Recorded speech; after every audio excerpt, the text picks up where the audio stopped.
Daí, pessoal, mais uma resolução. Considere as afirmações abaixo. Primeira, os valores dos senos em terceiro quadrante são negativos. Segunda, a função cosseno é crescente no segundo quadrante. E terceira, o valor da tangente de 180 graus é zero. E aí eu preciso, a partir dessas afirmações, determinar quais são as corretas. Para dar um ganho resolutivo mais interessante, um aproveitamento didático desta resolução, eu vou acrescentar aqui algumas figuras de ciclos trigonométricos, onde eu vou estabelecer a análise destas alternativas. Então, vou me valer aqui de desenhos de figuras de ciclos trigonométricos. Aí estão eles. Então, eu coloquei alguns, acho que não são necessários todos, mas eu coloquei, tem 6 ciclos. Bom, primeiro, analisando aqui a primeira, os valores, aqui é os valores, tá? Os valores dos senos. Aqui são os valores.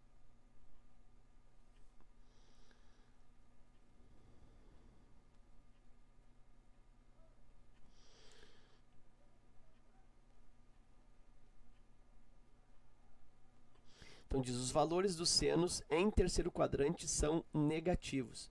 Observa que o eixo dos senos é o eixo vertical. O eixo vertical é o eixo no qual eu referencio os valores de seno. O terceiro quadrante se refere a esse arco aqui, ó. Esse arco todo aqui, ele é o terceiro quadrante. Vai desde em graus 180 até 270 graus. E aí, observa que todos esses arcos que estão no terceiro quadrante, eles se projetam no eixo vertical na parte de baixo, na parte negativa. Então, os valores dos senos em terceiro quadrante realmente são negativos. As projeções se dão na parte de baixo, na parte negativa. Portanto, a primeira, ela é verdadeira. Então, a primeira afirmação é verdadeira. Pode ser letra A, pode ser letra C, pode ser letra D. A segunda, a função cosseno é crescente no segundo quadrante. Bom, o segundo quadrante se refere a esse arco aqui, ó, essa fatia do ciclo trigonométrico, que vai desde em graus 90 graus, ou em radianos π sobre 2, até 180 graus, ou em radianos π. Então, este é o segundo quadrante. E aí eu tenho que verificar nesse segundo quadrante se a função cosseno é crescente.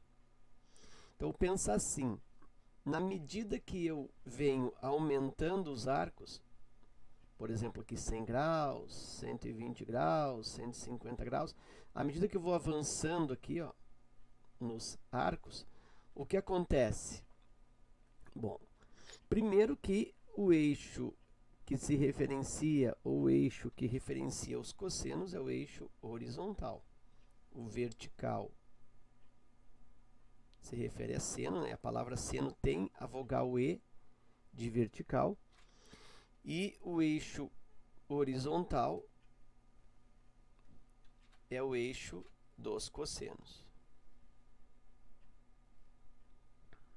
E a palavra cosseno também, né, por coincidência, tem a vogal O de horizontal. Então, seno vertical, cosseno horizontal.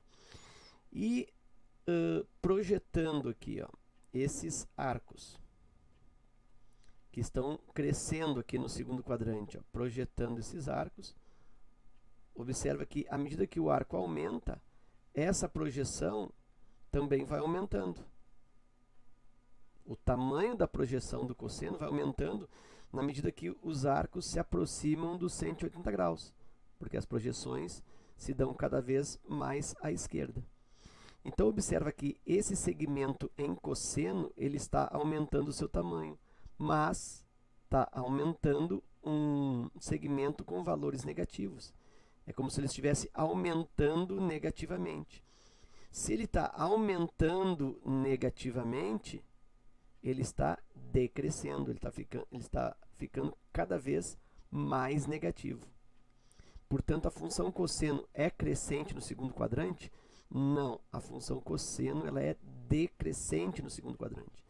ela fica com o segmento de projeção cada vez maior, mas na parte negativa. Então, eu estou crescendo negativamente, eu estou decrescendo, portanto, a segunda é falsa. Então, eu tenho a primeira com a segunda falsa. Pode ser letra A, pode ser letra C. A letra D já não pode mais, ó. Eu descarto a segunda. E aí eu vou para a terceira afirmação, que diz que o valor da tangente de 180 graus é igual a zero. Então, aqui eu vou estabelecer o eixo de referência para as marcações de cosseno. Aliás, marcações de tangente. Aqui eu tenho o eixo das tangentes, né, a reta T, o eixo da marcação das tangentes. E aí, tangente 180 graus. Vou colocar aqui, ó, 0 graus, lá em cima 90 graus, ou π sobre 2 radianos, aqui 180 graus, ou π radianos, 270 graus, ou 3π sobre 2 radianos, 3 meios de π, ou aqui a volta completa, 360 graus, ou 2π radianos. E aí ele pergunta a tangente de 180. Então, nesta posição aqui, ó, nesse arco, o arco sai daqui e faz essa meia volta. Então, tangente de 180. Então, eu vou projetar a extremidade do arco de 180 sobre o eixo T. E se eu projeto a extremidade do arco de 180 sobre o eixo T, essa projeção se dá exatamente bem no meio do eixo T, ou seja, no ponto de origem do eixo T, no zero. Então, o valor da tangente 180 é zero? Sim, é zero. A projeção se dá bem no meio do eixo T, no ponto zero. Então, eu tenho verdadeiras a número 1 e a número 3. Ficamos com a alternativa C. Ok? Então, era isso. Eu espero que essa resolução contribua no teu estudo. Fica meu forte abraço. Te agradeço pela visita ao canal e até a próxima.